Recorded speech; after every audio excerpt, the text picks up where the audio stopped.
I'm Tim Mackey from the Bible Project, and today's verse of the day is from Paul's letter to the Galatians, chapter 4, verses 4 through 5, which read, "But when the fullness of time came, God sent forth his Son, born of a woman, born under the law, so that he might redeem those who were under the law, so that we might receive the adoption as sons." Paul is compacting almost the entire story of the Bible down into just a couple sentences, and right at the center of it is the birth of Jesus from Mary.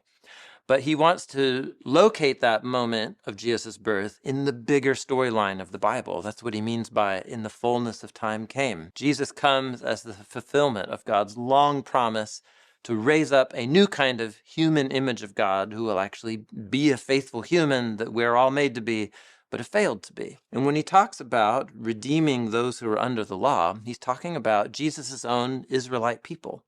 In the story of the Old Testament, God called Israel into existence to become a vehicle of his blessing to all of the nations. And to do that, they needed to live by God's laws and his covenant commandments. And if you've read the Old Testament, you know they failed to do that like ever.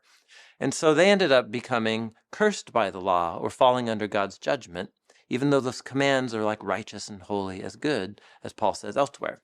And notice here at the end, it's really cool. He says he both came to redeem those who were under the law, that is his own Israelite people, but then also so that we might receive adoption as sons. That "we" is referring to all the nations of the world who are not Israelites, but we are images of God, and God wants to adopt all of us into his family. This story is really like the biggest story that you could imagine that gives meaning to our lives, but also to why we celebrate the birth of Jesus every year.